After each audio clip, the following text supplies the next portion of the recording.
Welcome to all those others who have joined. I can see a couple of you. Looks like we've got Tim and Shannon. I'm going to, let's see, where are all of you guys calling from? Type it in the chat.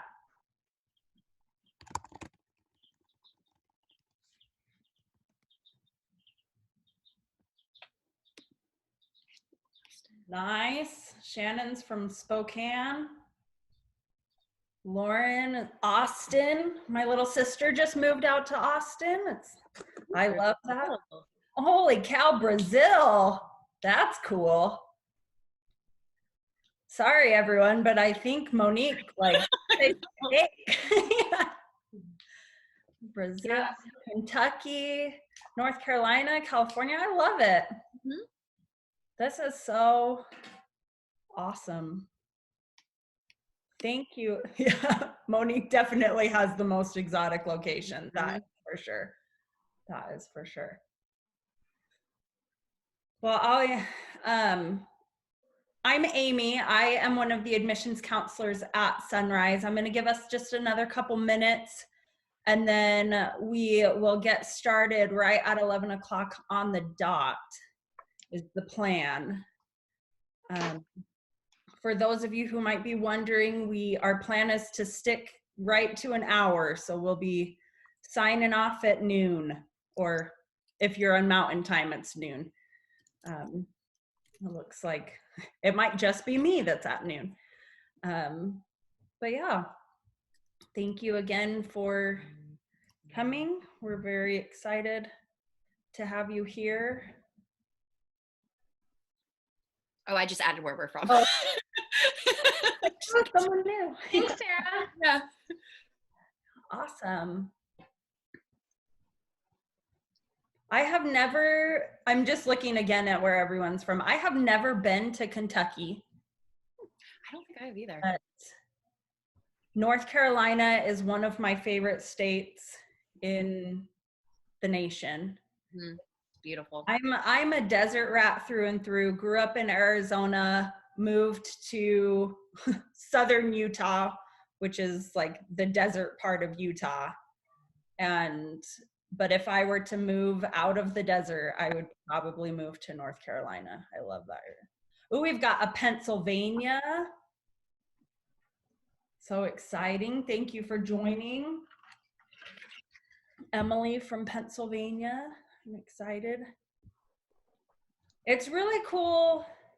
I mean, this has been such a cool experience for us to be able to just reach tons of different people in all different parts of the world and be able to really, I don't know, feel as though we are all in this together. So this has been a lot of fun.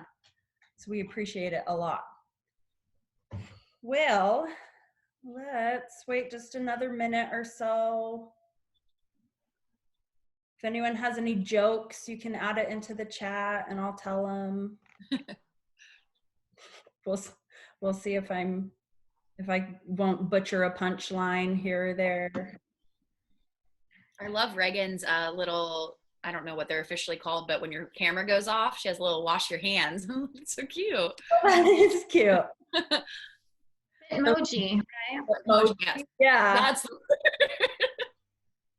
sometimes it leaves my brain. I'm like, what's those things called? Now I'm looking at everyone else's like, hey, if your camera's off, what's your little picture? Yeah. Lauren's got a cute Bitmoji of herself too. I love that. Mm-hmm. For those we need to add ours in. On, your faces are very cute as well. Don't want you to think that we only care about Bitmojis. Awesome. Okay. The group always makes fun of me when my professional photo comes up when I turn off my video. Well, let's go ahead and get started. Thank you to all of our DBT friends who are joining us today. We are so excited that you are here and so grateful that we are able to share this Going Virtual with DBT webinar series with you. Like I said earlier, my name is Amy Bowler. I am the admissions counselor at Sunrise Residential Treatment Center. And this is episode 2 of our webinar series. We are covering today Dialectical Dilemmas and making sure that we're talking about managing opportunities and barriers in telehealth. Our presenters today are Brad Simpson, Doctor of Social Work and Executive Director of Sunrise Residential Treatment Center. Brad, will you say hi and wave? He's on, I saw him. Yeah, hello everybody. And there we go. Sarah Linden, licensed psychologist and clinical director of the DBT Center of Orange County. Sarah, go ahead and wave. Hi. Okay, there we go. And then also Nora Josephson, licensed professional counselor. And Did it go down a little bit? Oh, what? Hi. Yeah, Nora Josephson is the clinical operations director of the Hopefully it's not Center breaking of Orange County. It sounds like things have slowed down a little bit, so I'll try to speak a little. Thank you. So we at Sunrise have had the opportunity to work with the DBT Center of Orange County for many years and many different capacities. And we're just so grateful for their collaboration and the passion that they've brought as we have tried to create content that's really going to be meaningful for you today. Just a really quick housekeeping item. There will be time at the end of the presentation for questions and answers. A lot of you have sent your questions in advance, which is great. But if questions come up as they're talking, feel free to put them in the chat. I've got a member of my team monitoring the chat and sending the questions directly to the presenters during the question and answer time. So that is how we will get the questions to them. As far as that, I think we are ready to get started. So without further ado, take it away, Brad. Let me share my screen. Well, I appreciate you joining us and letting us be with you. As we've got Sarah and Nora here joining us, we're grateful to have them, and anyways, grateful to be presenting together. I think these are interesting times we're in. I don't know about you, but I hit these points where I'm so sick of hearing about COVID-19, or if I see one more email about COVID-19, it's the conversation continues. We're flooded with it in the news, and the reality is it's impacted us in a lot of ways. And so really kind of the objectives today we want to go through is, we want to validate your experience with telehealth, and hopefully you'll be able to hear from the experiences we've had with it, and to just validate the change that it is, not only for you as a professional, but for your clients and what they may be experiencing as well. We want to help you with really to motivate you to expect the unexpected, or take on this unexpected and beneficial adventure. I think there's a lot of, as we talk about the dialectical dilemmas, the opportunities and barriers with telehealth, there's a lot.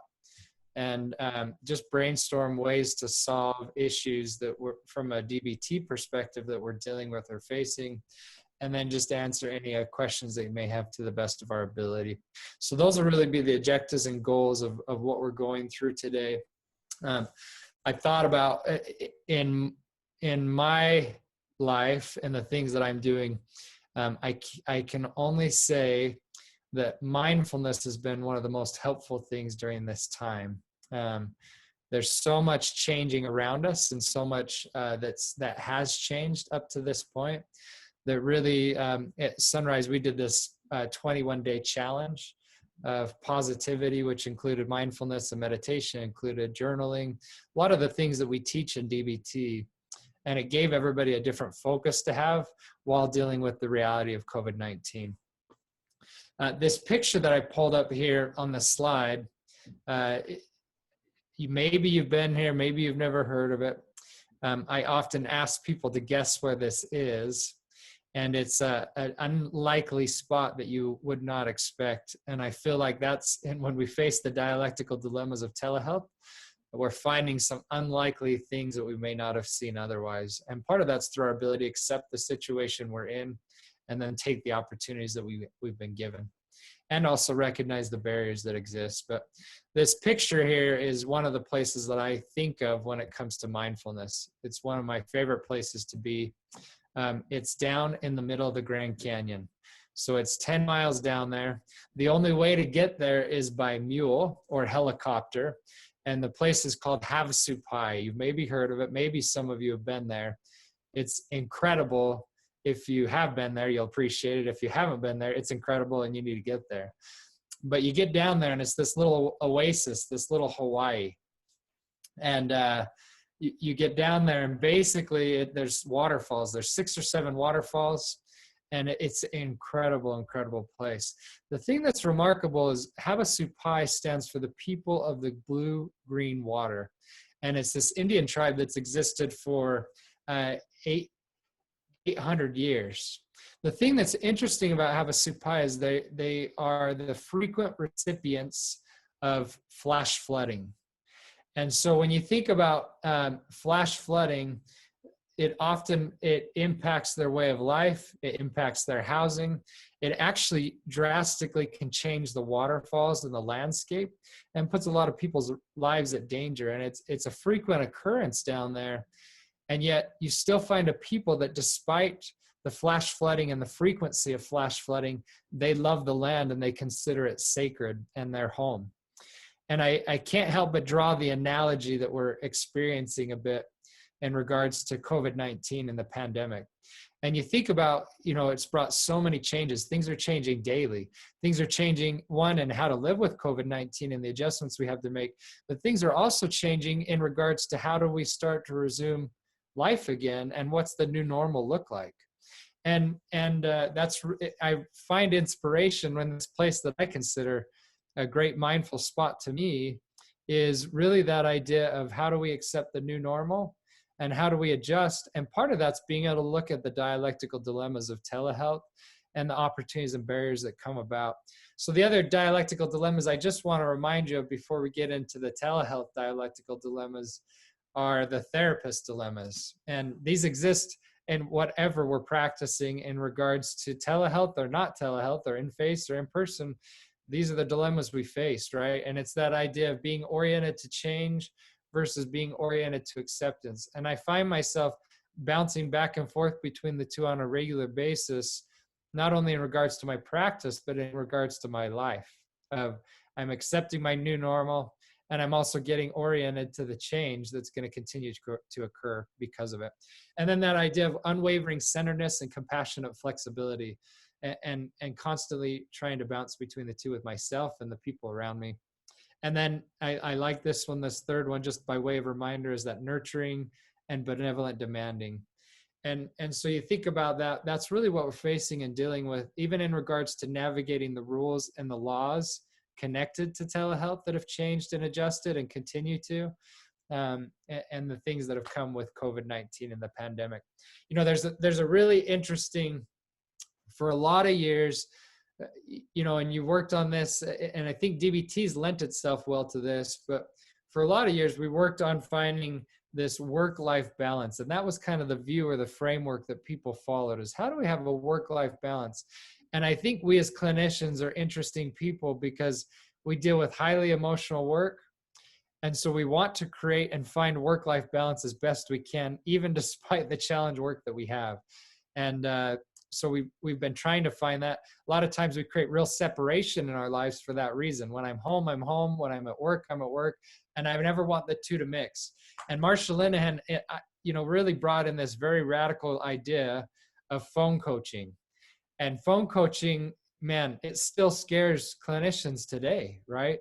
Because, and in your own practice, sometimes we may be scared of ourselves or just unfamiliar, unoriented to it, know what boundaries to hold around it. How do we orient our clients to it? There's all those dilemmas that we face. Well, I thought about, and I think the world's starting to face this in a way we never have, this idea. And some of our maybe held to rules or our radical ideas have really had to be questioned. And one really good example, there's a great article about NBA players. And there was an NBA player that played for the Utah Jazz. And he had been trying to achieve this work-life balance and keep the two very separate. And the problem was, as soon as the pandemic hit, he had no basketball hoop at home. And so now he was faced this dilemma. I want to keep my profession up while providing for my family, but I have no way to practice basketball because I've avoided getting a basketball hoop at home. And so this company, they found this out and they started sending him, and then they dug into the problem, and they found there were over 70 NBA basketball players that never had a hoop at home, for the very reason they were trying to keep some separation from work life, right? And trying to not have the two be integrated or mixed. And so it was a great opportunity. Now these NBA basketball players have hoops, and they're having to integrate their lives in a way they never pictured. And I can't help but think that that's us, right? As clinicians, we're really facing that in our own lives now, of really truly having to integrate our lives in a way we maybe hadn't thought of or experienced. And you think about it, I think of Havasu Pai, it's really been sacred ground to me, and it's sacred ground to these people. And I think about some of the opportunities that have come from doing telehealth and the pandemic and these other things we're facing. There's some real sacred ground that's been created in my life. Even though on the one hand, my kids are really noisy at home and I'm trying to help them balance schoolwork. On the other hand, I get to be home with them more. I would have been on 6 trips right now already during this pandemic time, traveling. And I've been home for all of it. I haven't gone on any of the travel. And it's been a real gift to be able to be more with my family and be more present with them. So I would just ask, what's your basketball hoop? What are the things that you may still be clinging to that you need to challenge that you haven't challenged? And are there some things you need to start to integrate that you maybe haven't thought of? And you've maybe heard of this theory, but there's the idea of work-life integration. And I think it fits very much the idea of our wise mind, right? How do we find wise mind and make wise mind decisions?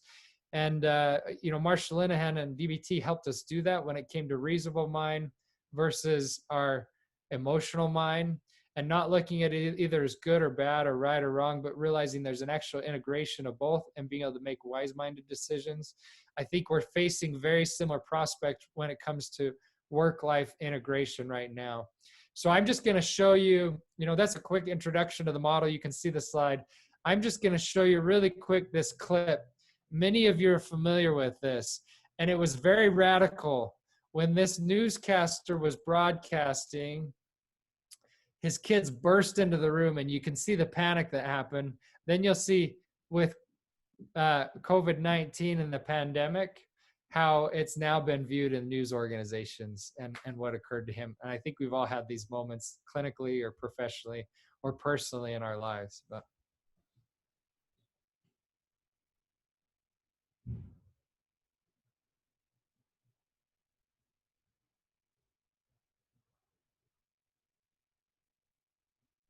and I don't know that it's playing for you, but I think you may have to go back and share the audio before you share the screen. Oh, right.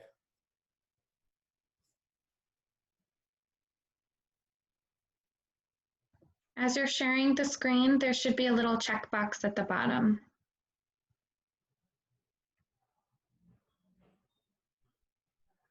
This is just one of the many barriers and opportunities of telehealth. You're experiencing it live with us. So good only stuff. Reason I know is because it's happened several times already. Yeah, you've experienced it. We'll try one more time. It's happen all the time. The question is, how do democracies respond to those? And what will it mean for the wider region? I think one of your children has just walked in. I mean, shifting sands in the region. Do you think relations with the North may change? I would be surprised if they do. Pardon me. Yeah, I mean, it's pretty tough for us. I mean, as you can see, it's very difficult. And I put this on Twitter too, right? That employers who have employees with kids like our age, it's going to be very, very difficult. I get maybe 2 hours of work done a day, maybe 3 with this. We're fighting with them all the time. They got nothing to do. They're climbing the walls. It's just really, really tough. right? And that's why I'm glad that things are lightening up and a little bit, because at least we can take them outside so they can use a little bit of their energy. But I mean, 3 weeks ago it was very, very hard because they just couldn't go anywhere, and there are only so many games you can play and puzzles you can do before they just kind of run around. Energy. That's actually been quite helpful, as you can see. So as a quick clip, but it was just a good reminder to me of, we've had those moments, we've experienced them as best as you try to navigate and account for the contingencies you might be dealing with. The reality is, I think we all have felt like that reporter at times when the kids bust in and the wife tries to go help wrestle them down, and you just had no way out, right? And then now what we're looking at the new normal, that's probably a lot more new normal for a lot of us. So I love the concept of the work-life integration. I think it fits well in terms of DBT and what we're trying to navigate. And we hope as we jump in and Sarah and Nora walk you through more of the practical DBT application of telehealth and the barriers and opportunities, you can keep all of that in mind. So. Thank you, Brad. Yes, this has been a complete whirlwind, I think, for everyone. I know for us, when we needed to make the changes, we went into work on a Friday, kind of created whole new policies and procedures around telehealth, and we're implementing it tentatively on the next Monday, and then fully by that Wednesday. So one of the assumptions in DBT is that we're doing the best that we can, and we definitely are as clinicians, and we can always do better and try harder. So we're kind of learning as we go. I think one of the other clinicians used another DBT metaphor, and we're building the plane as we fly it, and that's kind of how this is all going with COVID-19. So one of the best practices that we want to speak to is just making sure that we're supporting our clients during this time. So we're learning what are the differences between in-person services and then telehealth. And it's really important to continue to follow HIPAA standards. So having some HIPAA compliance system that is secure and really supporting confidentiality in those spaces. And we'll speak more to that as we go on. But our team was able to definitely be flexible with that and do the best that we could with what we had. And the other thing is, as we go through with the HIPAA specific, I actually yesterday attended a webinar regarding some of the changes through the insurance that I have for practicing. And one of the things they said, which I thought was a really good reminder, is that on a federal level, it definitely has been more flexible in regard to telehealth services. But it was a great reminder to check with your state licensing board, and for each licensing board that you have regarding, what your regulations are going to be around it. So it was just a good reminder that although there has been flexibility on the federal level, just make sure to double check with what your state regulations are as well. So we have seen a lot of opportunities as telehealth has emerged. I think that it was unexpected, but definitely we've been very grateful for this, is that people who live farther away from our center have actually been able to receive services now. So where we're located is in Newport Beach, California. If you guys have ever been to California or visited, you may be familiar with our traffic. It can get intense. And so we're having clients now who can access our services that don't have to make the commute, that are from a little bit farther away. I actually have also been supporting and doing some groups up in San Francisco area. So it's really been amazing that we can have more clients come and really get that support. And also greater support for clients who are hesitant to socially interact. So these clients who might not come to the group or might not be able to kind of in person want to engage, they're more willing to do it via video camera. So that's been really, really nice too. Our multifamily program has all gone telehealth. So each family is like together in the camera together.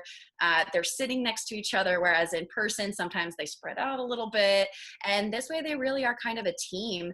And last, but certainly not least, just kind of in this brief overview, and Nora's going to talk about the other side to it, but clinicians get to work from home. That's been really nice in a lot of ways, challenging in others. I know for me, I haven't put on real jeans in a month and a half now.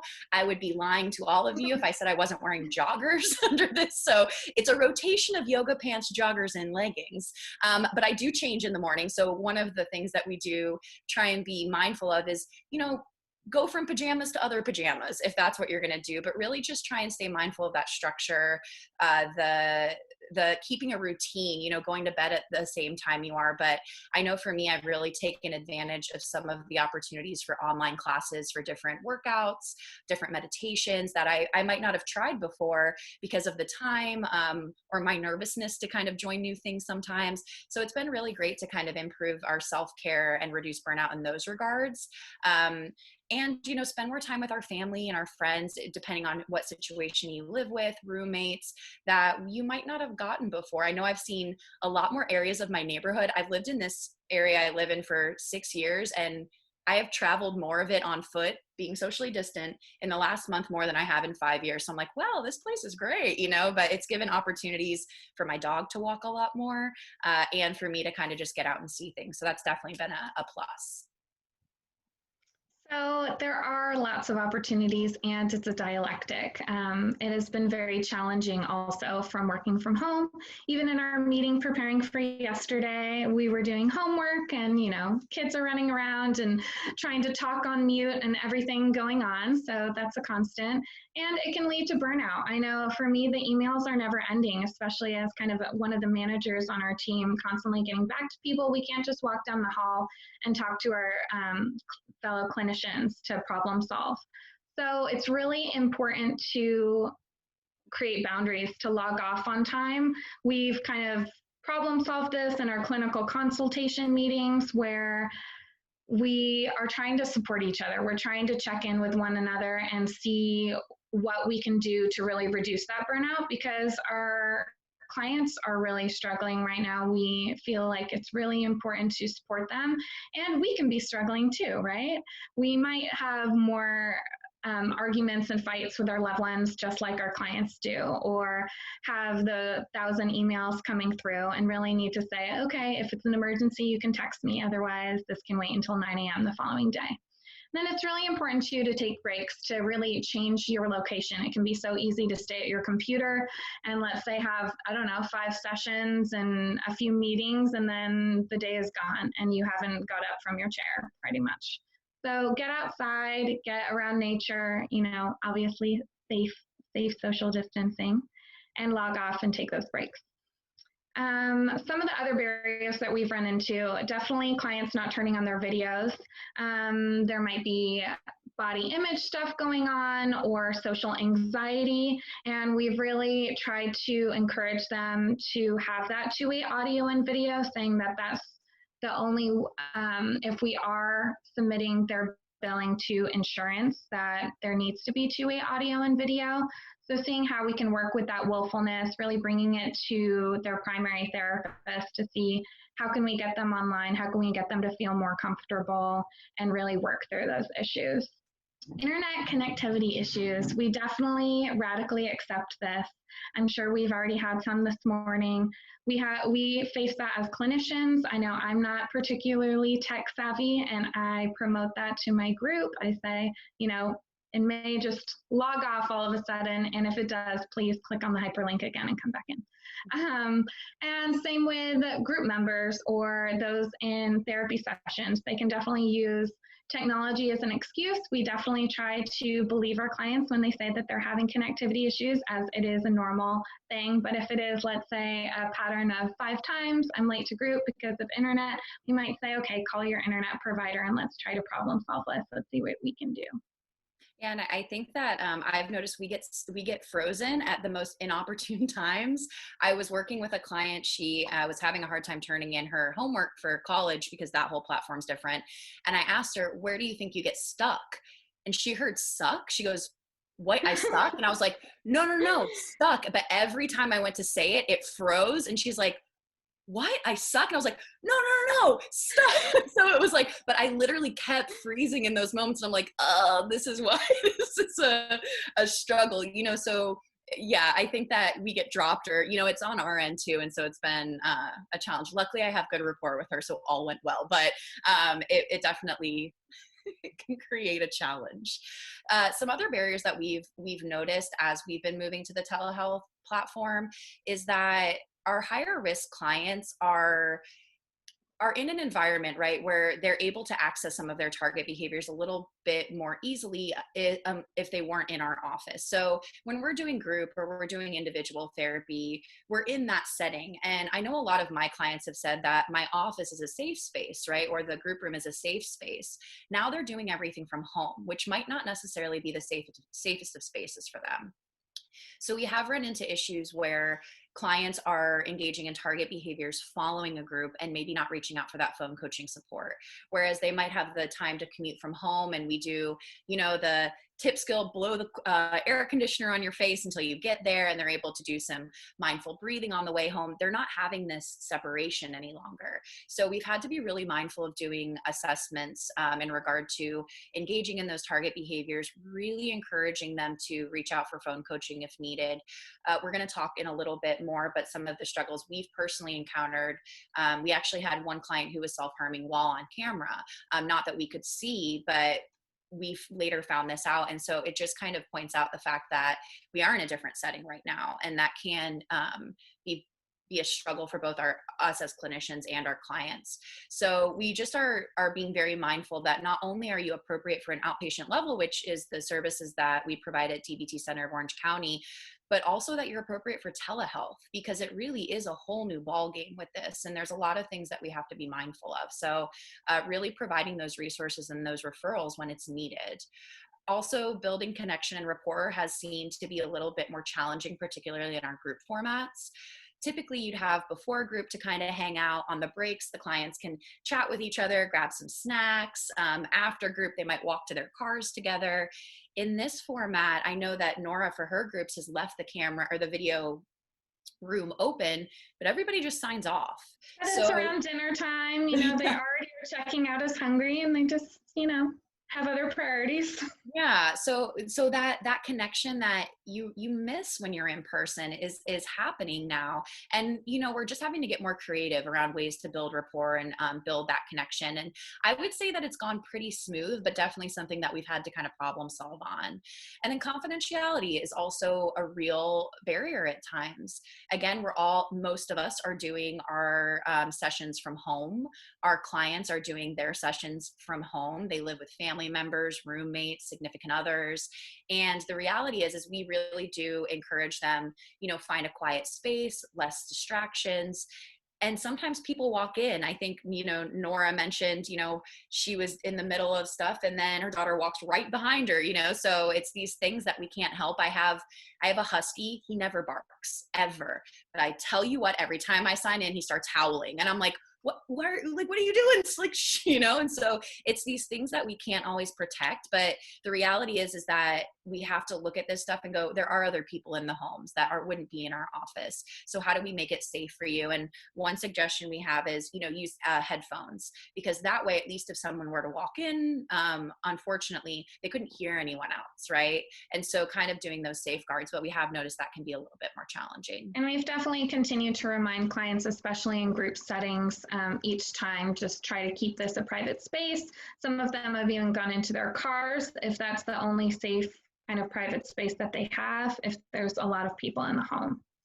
So this is a wonderful opportunity to integrate skills, because our clients are right in their homes, ready to use these skills and generalize the skills right away. There's no separation, which again, barriers and challenges and also opportunities. So in our skills group, we are offering those DBT skills, and during our distress tolerance module, we have them create distress tolerance kits, or a little crisis survival bag.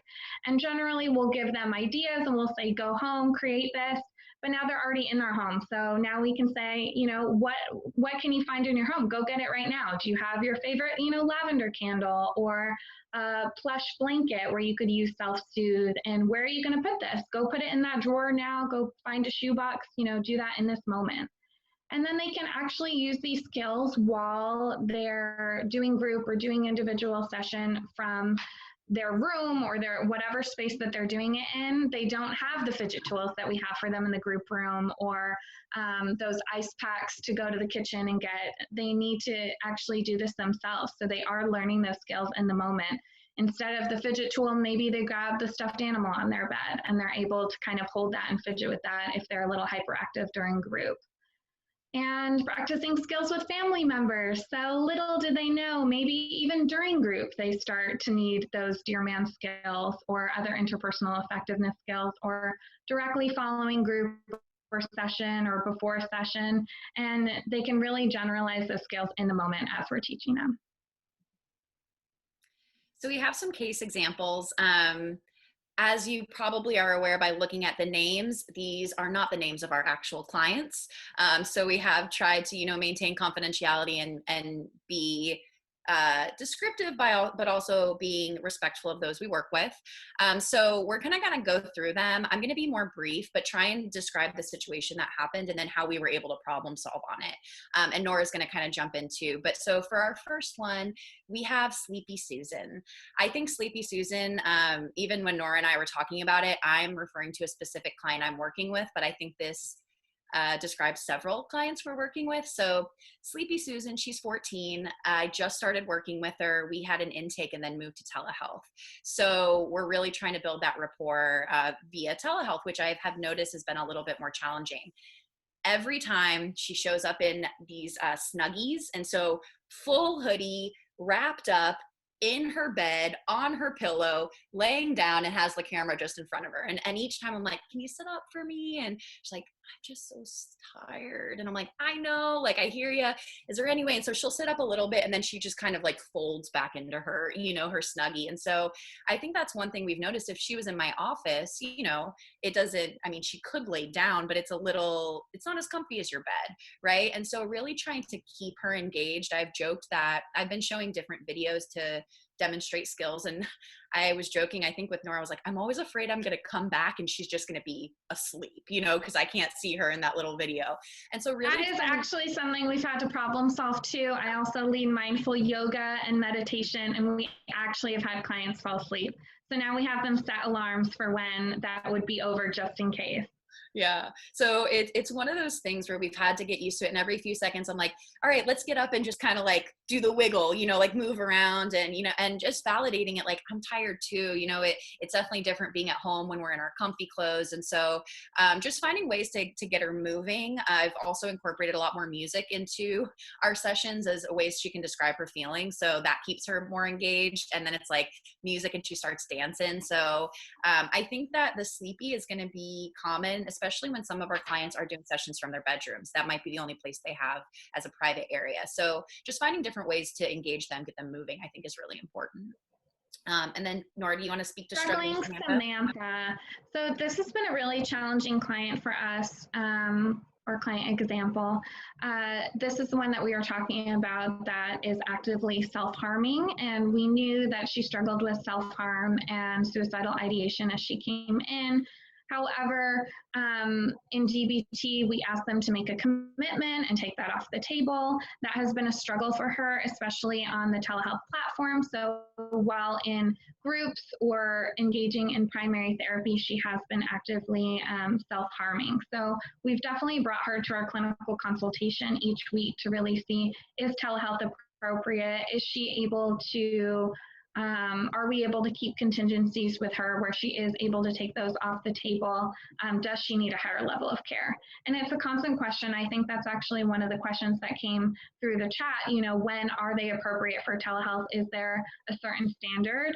And it's really seeing, are they able to utilize the skills that they're being taught? Are they able to make changes and stay safe on this platform? And I don't think there's a specific set rule. It's about seeing where the client's at. Each one is really unique, and seeing, are they able to be supported on this platform? And sometimes it might take a few sessions to really see if they're able to be safe, if they're able to make changes. So this is one that we continue to assess and see where she's at, what skills maybe she can continue to utilize. Do we need to make changes as a team to be able to support her? I know we've definitely set contingencies both for group and for her primary therapist. Yeah, and I think going back to the appropriateness for telehealth, it's really getting creative around where is the line. So I know with this client, we've asked that she show her full body in the camera versus just a shoulder up view. And so that's been supportive. But the reality with telehealth is you're having to reassess for appropriateness of fit at every session. So they might be great, the first couple of weeks, and then something happens. And so are they, one, is their camera on? Are they communicating, right? Can you see them? Can you hear them? Are they in a constant crisis and unable to use skills? Because these are the moments where if they were in person, it might be a different support system you're able to implement. But if not, they might just really need more support than the telehealth platform can provide. And I think, again, it's an ongoing assessment and something you should be doing at every session via group or individual, depending. But it's definitely something that we've brought to our team on several occasions and kind of tried to problem solve to see where we're finding it most beneficial and where our limits see are. if the client needs a higher level of care. Yeah. Then we have No Camera Nancy. So this happens a little bit more as we transitioned into telehealth, but I think this again speaks to a lot of our clients, but the one I'm referring to specifically here, she had a really hard time viewing herself in the camera lens. And I think we have a lot of clients who don't like staring at themselves. I know I don't love it, where like I want to be looking at everything else and my eye keeps going back to me and I'm like, oh, okay, look over here, and so she really struggled with that. And we really tried kind of shaping behavior, in individual sessions. Let's start here. Can we turn the camera on but have it a different way? And over time, it just didn't seem to be a great fit for her. So for this client in particular, we actually had to put her IOP on pause. She requested to resume when we came back in person, and we were able to provide her referrals for places that were doing in-person sessions during that time. So for her, it really that's an example of when telehealth was not appropriate because she was not willing to turn on her camera. And so she really did need that in-person support, and we were able to kind of, revise the treatment plan a little bit to meet her needs. Then there's Stuff's the Same Sally. This is a client I'm working with. She's a wonderful, and she's had a lot of growth. I've been working with her for about a year and a half now. And, she's definitely had some bumps in the road, but has been doing really, really well. And then now she's at home and she's really using the skills with her family. She's using the skills with the online platform that are in her college now. And so this was a client I at one point was seeing up to 2 times a week, and she was in a group. And now when I meet with her, she's like, stuff's the same. I'm doing really good. And I'm like, okay. And she's like, I don't know what else to talk about. She's like, well, I woke up again. I did school, and so we're kind of going, okay, well, what's going to be beneficial for you? So sometimes our sessions are a little bit shorter because I want it to be useful time for her.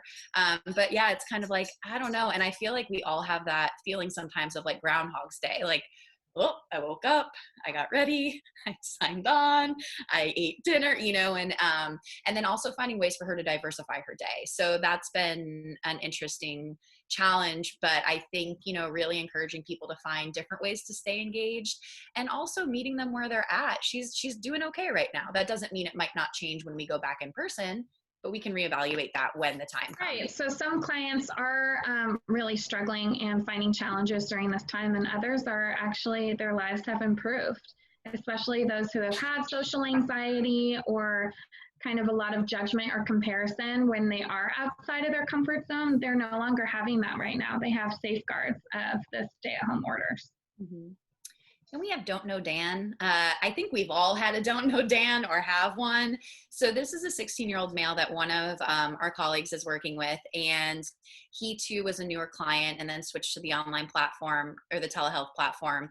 However, I don't know it would be much different if this were in person, but he does have some target behaviors that he and his therapist are working on. And every time, we're going to do that BCA.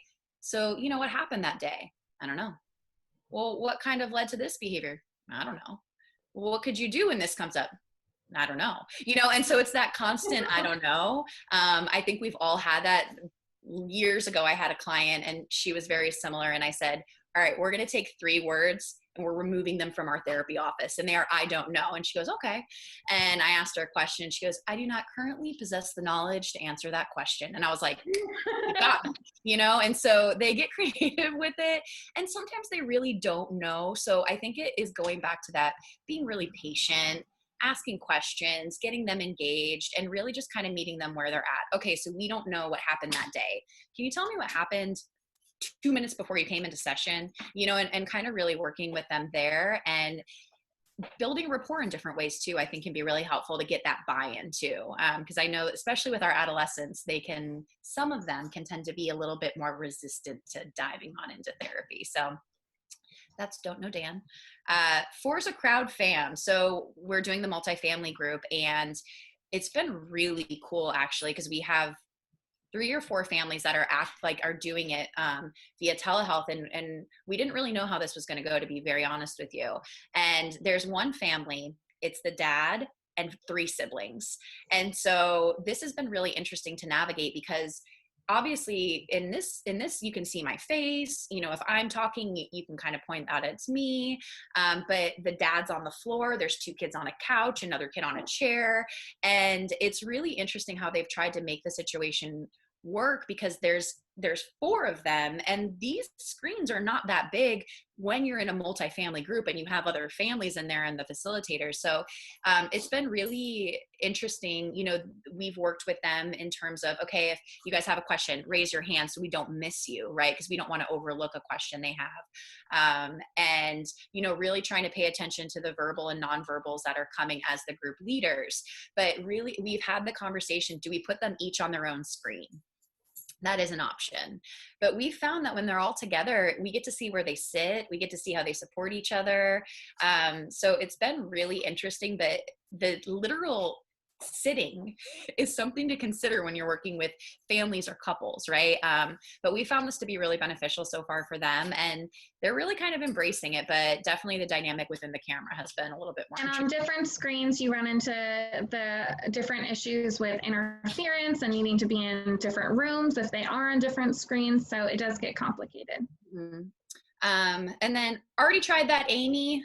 Again, these are the clients that she was doing a lot of really great coping for herself, but they were largely outdoor activities. She does horseback riding, volunteering, going to college, hanging out with her friends.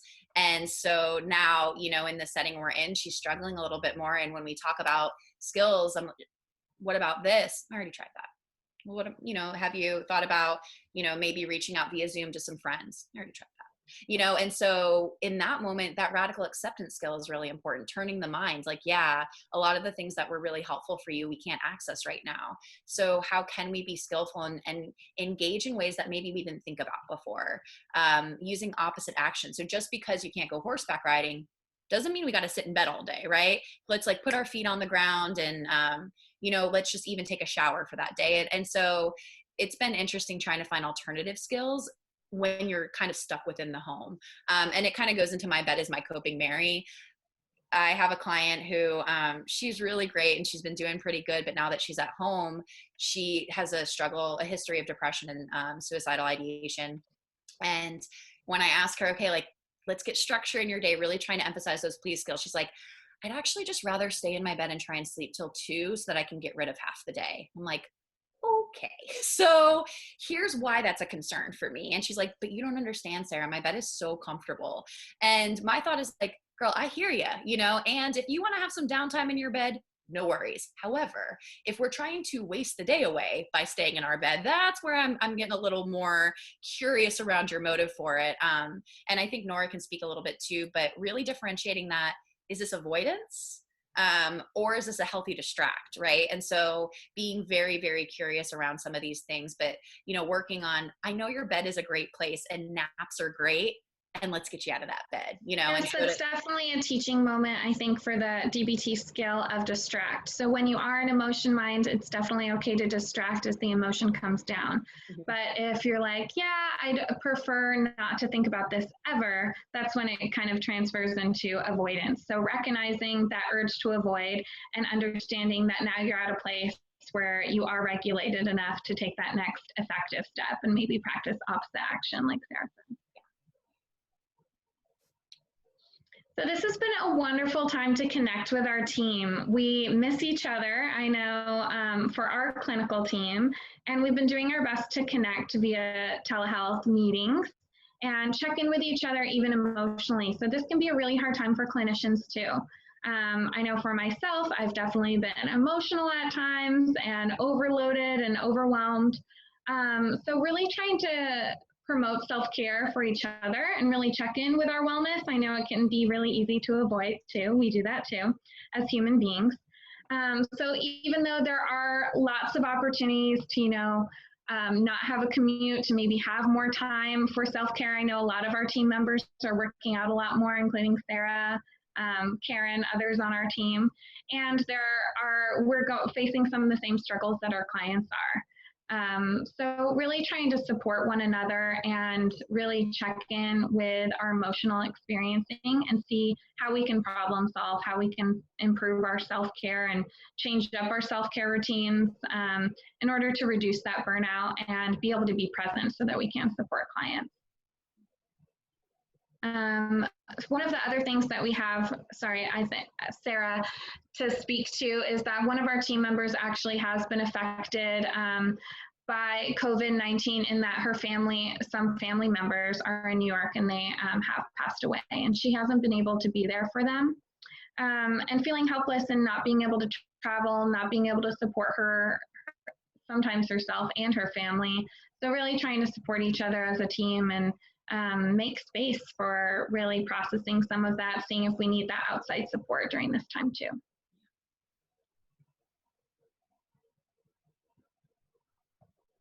Wow, I'm impressed. We're on time. I know.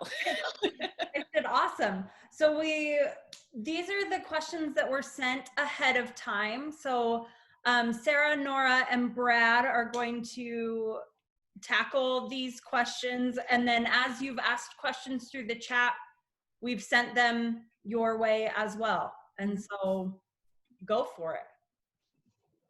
Okay, so I'm having difficulty in general in explaining things over the phone, and the patient's motivation to do the work is low. Not getting much compliance for homework. Pointers and suggestions would be helpful. So I do lead a few skills training groups, and I have had to become just more lenient with homework. Normally, I would engage clients in a missing links analysis, see what's getting in the way, if they haven't written it down or if they haven't completed some of the handouts. Really, I'm just asking about skills practice right now. So how have you practiced the skill and just getting that verbal, as opposed to, you're not really gonna show their worksheet on the camera. It's just not very effective.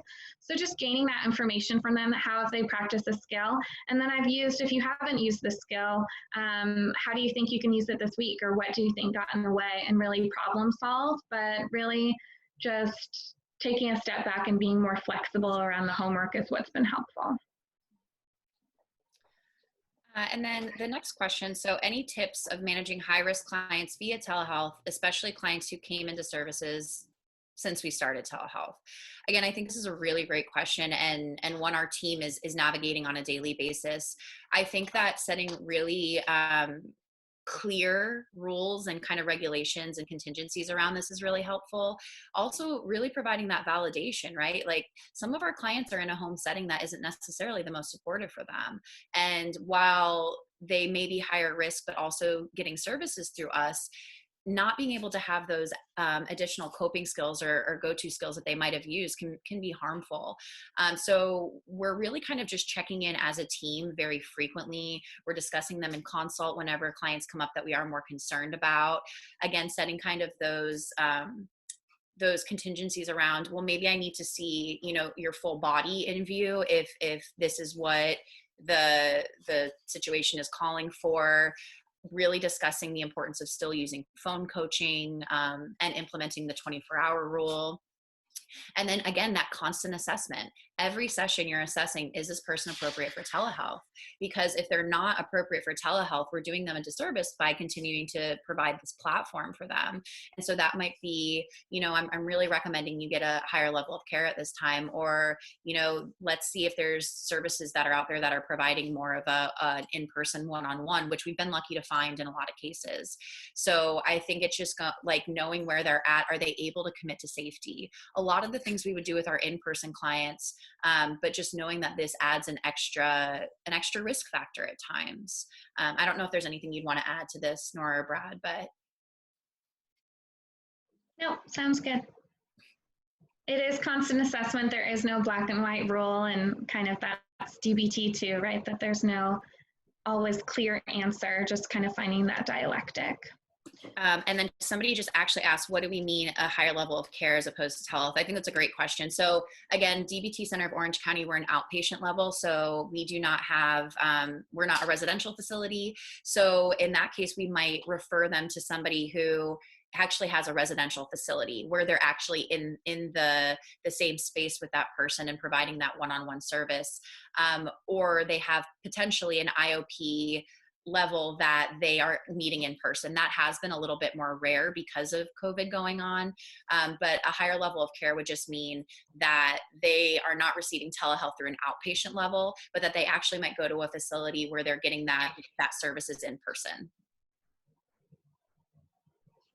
And I would just add, I've seen some creativity from programs that have offered IOP or PHP level of telehealth.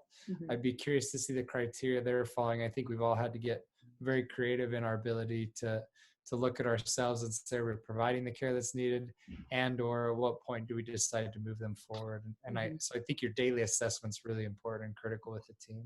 Yeah. But really good question. And again, kind of checking in, I think, with your team a lot. I know that, we've all had questions that pop up because for the majority of at least us on our team, telehealth is brand new. Some of our clinicians are a little more familiar with it, but the reality is kind of what Nora said earlier. We're building the plane as we're flying it. So things come up and we learn, and, and we're continuing to grow and trying to remain flexible at the same time. So the next question, any tips on keeping teens engaged in video groups? So this has been a journey, I will say. Like I mentioned, we're doing our multifamily group via telehealth. And what I noticed in the very first group, teens are always, in my experience, teens are always a little bit more nervous to do this group. Their parents are in there, they're meeting with other people, and a lot of our clients are coming in with some social struggles. And what I noticed is that they were all sitting, you can't see, but like hands crossed, like looked very uncomfortable, like just sitting straight up. Mom was on one side, dad was on the other side, and they sat there for 2 hours. And I checked in with the group after, and I was like, listen, they cannot be comfortable. Like, what do we do? And just trying to problem solve on that, because if they were in our group room, we have the fidget toys, we have blankets, we have coffee and tea. And I noticed they were all just like staring at me, and so what we had to do is kind of be really that like kind of radical genuineness too. Like, hey, it is uncomfortable to sit in a chair for 2 hours like this. I don't want to do it either. So like, let's get like, if you want to wear your comfy clothes while being appropriate, of course, wear your comfy clothes, go grab a blanket, get some tea before you come into session. What are your experience of this? Where do you want to sit? So really engaging them in a way that says you don't have to be like prim and proper on the video screen. We've had clients bring in their pets. I know that pets can be distracting. I know that. But as a self-proclaimed crazy cat lady, I just think that they really help connect. And so we've had clients bring in their pets to introduce them. And if they're not distracting, I think it's okay. If you have that dog that's kind of like the whole time, I might ask that he join later. But if they kind of just chill on your lap and it's a self-soothe for you, I think that's amazing. So that's really helped, using more like kid-friendly stuff. So I use music a lot in a lot of sessions. I do different games for mindfulness activities, just different ways for clients who are the teens and not the parents to kind of show that they know the skills. I have them, hey, remember that thing we talked about last week? Would you help me like describe, because I think you're going to probably do a better job on like helping out the teens in this room understand. And so really engaging them that way. And honestly, it's gone pretty well. So this is just the experience I've had in working with teens in groups, but they're doing really good. And I think having that permission to get up and move and you don't have to, just because we're all staring at each other doesn't mean you can't relax, I think has been pretty helpful. And a pretty similar question, any connecting DBT exercises that are more interactive for groups online? We've definitely had to problem solve this, as some of our curriculum has not really been able to transfer to telehealth. Normally, to get group members engaged, we'd have an icebreaker beach ball with a ton of icebreaker questions. So instead, looking up icebreaker questions before a group or a session and having those ready just to get a client engaged.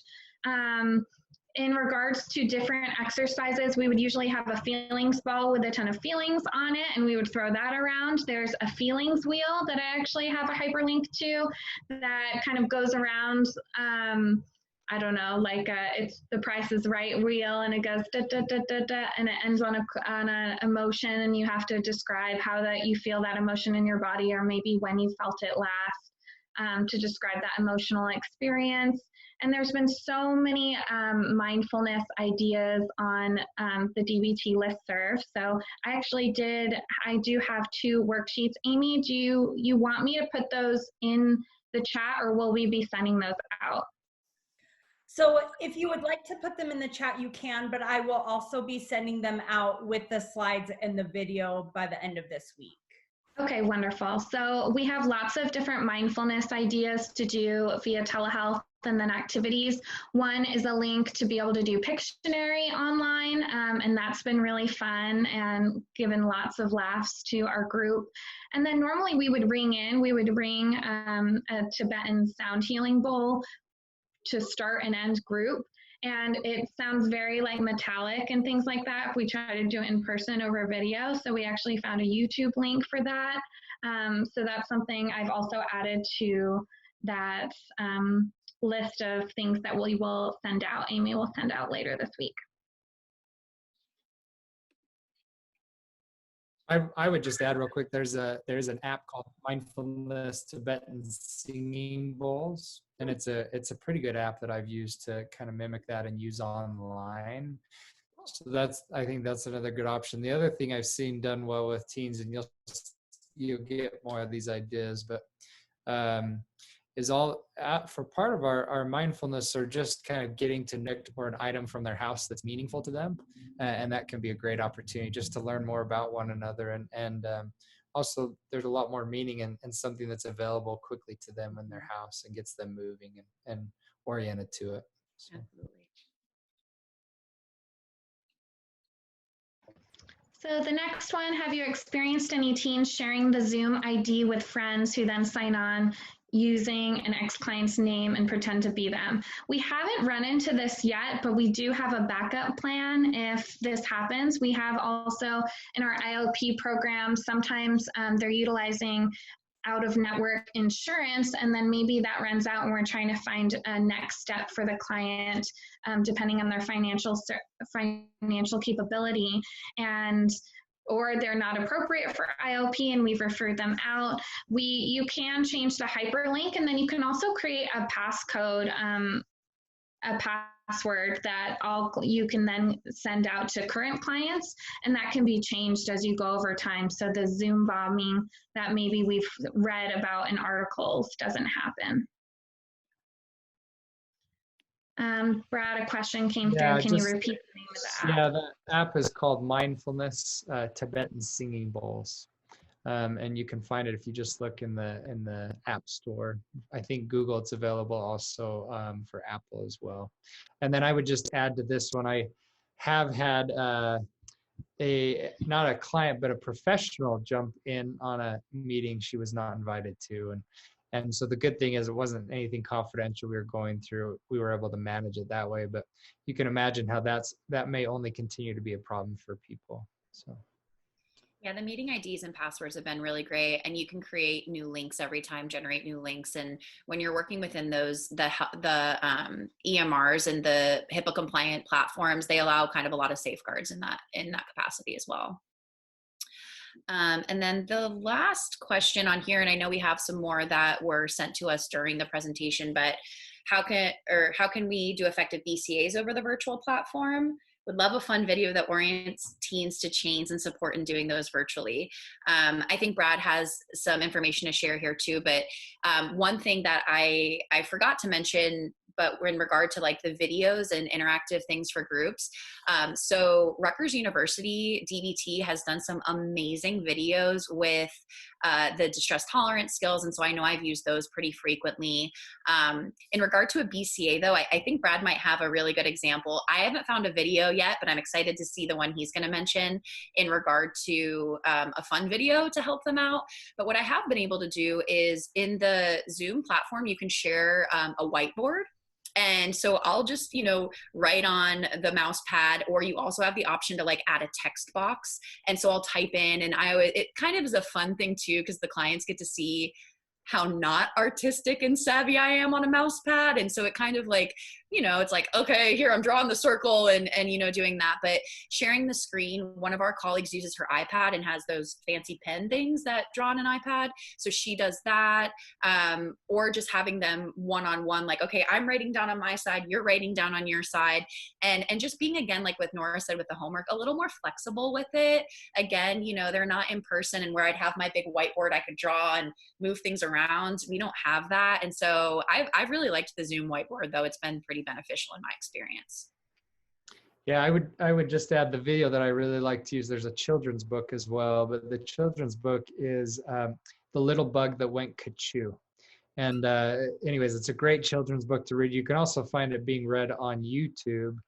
And on YouTube, it really just talks about this bug that kicked a can, and then all the consequences and links and chains that followed below. So it makes it a pretty practical way to teach it in a fun way. And also then you can expand beyond that. So. And I think we're at time. I don't know if we want to try and answer some of the questions that came our way, or. We are at time. So for those of you who want to stick around and we'll answer the last few questions, feel free. We would love to have you. So we'll keep this going just to answer I believe there were only maybe 2 that we didn't touch up on. But for those of you who can't stick around, we totally get it. We will send the slides and the video and the resources that Nora and Brad spoke about by the end of this week. You should get them in your emails. And then we look forward to seeing you for our next episode. That's great. Yeah, Thank you so much for having us. Yeah, thank you, everybody.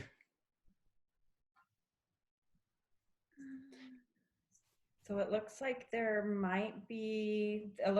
some people sticking around. So if we want to touch up on the last few questions.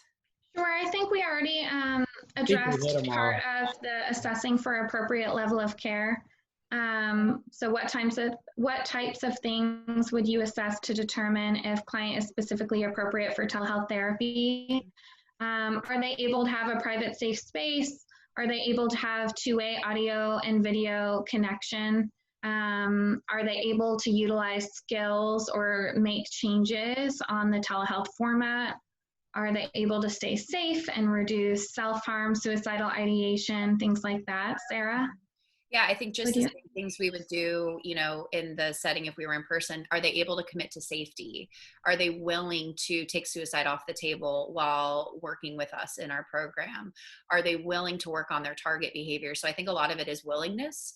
And of course, willfulness is something that comes up, and we want to do our best to work with it and meet clients where they're at. But if we're seeing it be consistent, that's, probably where we would want to say, and having that open conversation with them, not just saying, sorry, you're not appropriate by, but going, I really want this to work for you. I want DBT can be so effective, but it's not effective if it's not working for you. And so having kind of those open conversations and seeing if clients can, kind of do that acceptance and change. Okay, this is where I'm at, and I'm willing to, make these modifications if it means I can continue to try in the telehealth platform. So that's all I would add to it.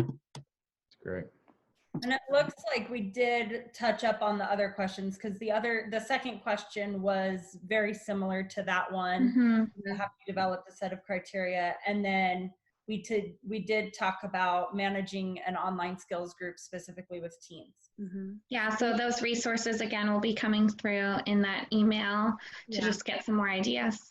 And the other thing to mention is that we are sending our clients and groups our binders. So they actually have a paper version of the skills in front of them as they would in person. So it's been a really cool team experience to see how we're working together in that. But Dawn, who we work with, she's sending these things out via FedEx almost every day, and they arrive next day. We're sending out art supplies. So that's one way that we've helped out. I'm doing a couple groups in Northern California where we're not necessarily doing the binder, but I'll send handouts ahead of time, or I share my screen. So that's another way to kind of provide those skills and help the client stay engaged and still have them do the skills in practice just in front of you. It's like, you want to do an ice dive, go grab that bowl. It's now your favorite bowl. You know, you've now found your favorite ice dive bowl. Great. Let's keep using it. So that's kind of how we've tried to work with it as well. Awesome. Well, thank you everyone who stuck around for these questions. Thank you, Brad and Nora and Sarah. We are so grateful for the work that you have done to share this information. And I hope you all have a great week, and we'll see you for our next webinar. Thanks, guys. Thank you, Amy and Sunrise, for all your help setting this up. Yes, thank you. Thanks, guys. Have a great day, guys. Yeah.